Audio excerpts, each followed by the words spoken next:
Le dernier épisode s'est terminé avec Héra qui donne naissance à un fils en parthénogenèse, c'est-à-dire sans intervention masculine. Elle le fait par vengeance, car son mari, Zeus, la trompe. Héra veut lui montrer qu'elle n'a pas besoin de lui pour avoir des enfants. Ainsi, Héra donne naissance à Héphaïstos. Le chaos et ses enfants. La mythologie grecque réinterprétée par Sophia Fabian.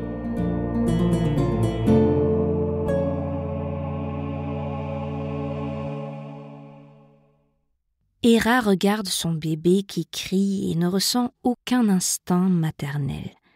C'est un enfant extraordinairement laid et qui, en plus, est handicapé. Ses pieds sont tournés dans la mauvaise direction, les orteils orientés vers l'arrière. Cet enfant ne ressemble pas à la victoire que Héra aurait voulu présenter à Zeus. Alors elle s'en débarrasse. Héra jette le nourrisson de l'Olympe et ainsi le petit Héphaïstos tombe dans la mer. Il a de la chance. Il y a des témoins. Thétis et Eurynomée, deux nymphes, l'une Néréide, l'autre Océanide. Elles ont vu la chute d'Héphaïstos et s'occupent de lui pendant 9 ans, tout en lui enseignant l'art de la forge. Reconnaissant, ils leur fabriquent de magnifiques bijoux qu'elles exhibent à la cour de l'Olympe. Un jour, Héra remarque les beaux bijoux de Thétis et lui demande d'où ils viennent. Thétis lui parle alors de ce jeune artisan doué. Sans surprise, Héra demande que cet artisan lui confectionne quelque chose à son tour. Et Thétis transmet cette demande à Héphaïstos. Héphaïstos connaît l'histoire de sa naissance. Thétis et Eurynomée lui ont tout raconté. Sachant comment sa mère s'est débarrassée de lui, il gravit la montagne en boitant et explique son intention à Héra. Il veut prendre sa place légitime sur l'Olympe. Héra regarde Héphaïstos de bas en haut, lui, le forgeron boiteux, et elle éclate de rire. « Tu n'es pas mon fils. Remplis plutôt ta tâche de forgeron. Je t'ai appelé pour que tu me construises un trône qui vaut la peine que je m'y assoie. » Frustré, Héphaïstos rebrousse chemin en boitant. La descente est presque plus difficile que la montée. Humilié et en colère, il décide de punir sa mère et de se faire une place sur l'Olympe.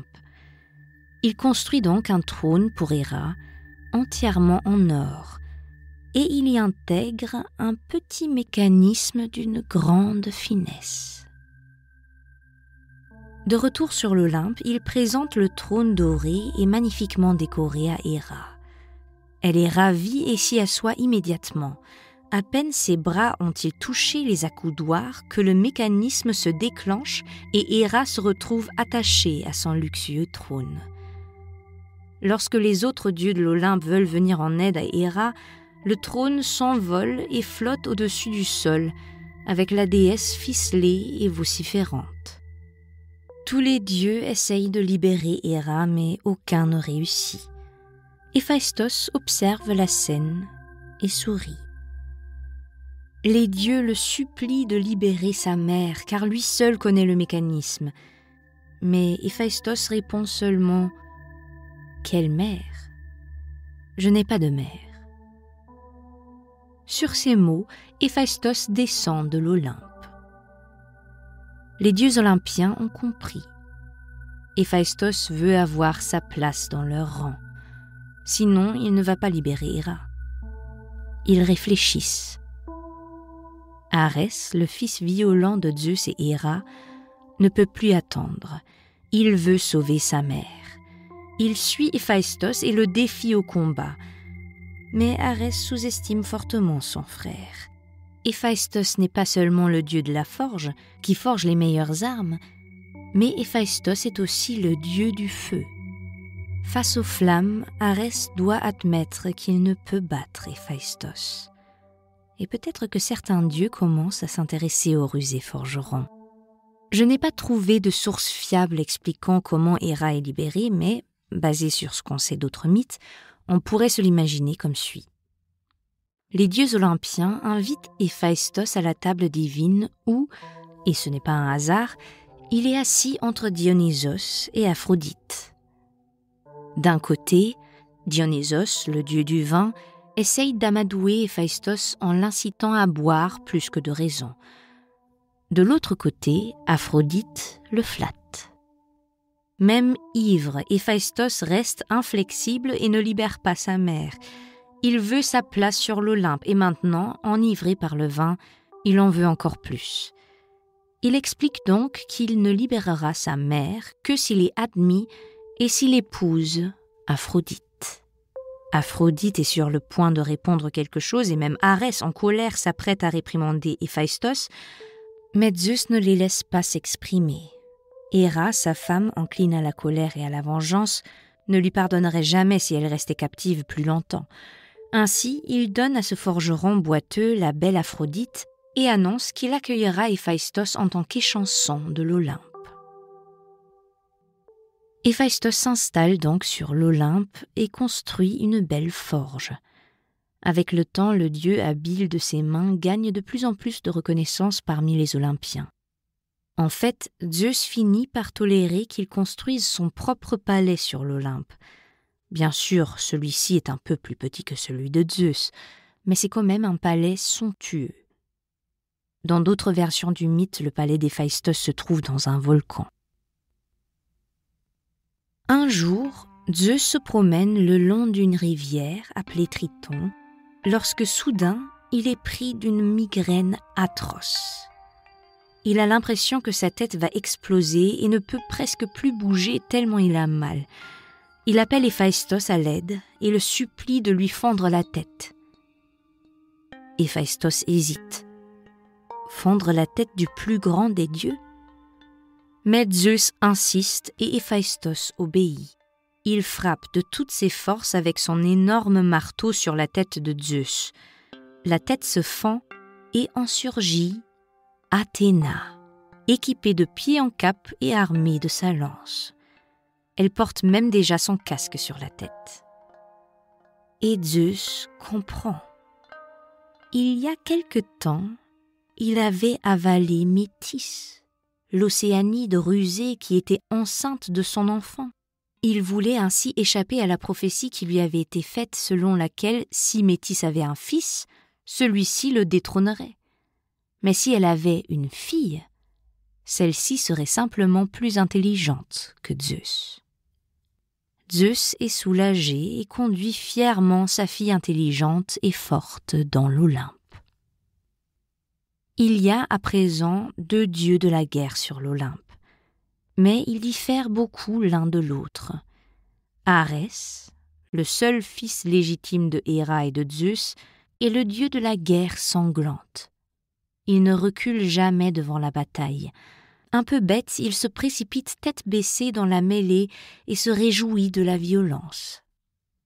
Athéna, la déesse de la guerre stratégique, est différente.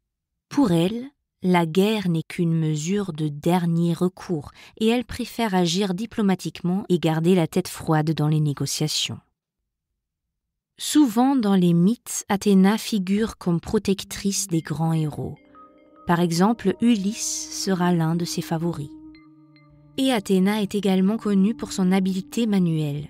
Pour cela, elle était vénérée en tant que déesse protectrice de l'art et de l'artisanat. Mais comme de nombreuses déités, elle est également vaniteuse et facilement offensée. Un jour, elle s'attaque à une jeune tisserande hautaine nommée Arachné, car cette mortelle avait prétendu tisser encore mieux qu'Athéna. Un concours est organisé entre la déesse et la mortelle. Chacune doit tisser un tapis. Bien sûr, il ne fait aucun doute qu'Athéna gagnera. Aucun mortel ne voudrait jamais attirer la colère de la déesse. Arachné sait qu'elle n'a donc aucune chance de gagner et, pour triompher un peu malgré tout, elle pique la déesse en tissant dans son tapis une histoire embarrassante sur Athéna. Il est raconté qu'un jour Héphaïstos a désiré Athéna. Il l'attire dans sa forge et essaye de la violer. Mais Athéna peut le repousser à temps. Ainsi, Héphaïstos projette alors son sperme divin sur sa jambe. Dégoûtée, Athéna essuie le sperme de sa jambe avec un morceau de tissu et le jette par terre. Et de la terre germe Érectéion, mi-homme, mi-serpent. Gaïa le remet à Athéna, qui le soigne et le fait roi d'Athènes. Cette histoire de viol est incroyablement embarrassante pour Athéna et, pleine de colère, elle transforme Arachné en araignée.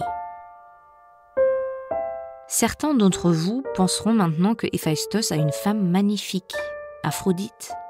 Pourquoi chercherait-il ailleurs sa satisfaction ? En fait, Aphrodite, mariée à lui contre son gré, refuse de coucher avec le laid forgeron. Et elle le trompe avec Arès. Et c'est de cela dont nous parlerons dans le prochain épisode. Je vois avec joie que vous êtes de plus en plus nombreux à écouter ce podcast. N'hésitez pas à vous abonner pour qu'il continue à grandir. Je suis Sophia. Je vous remercie de votre attention. Que les dieux soient avec vous.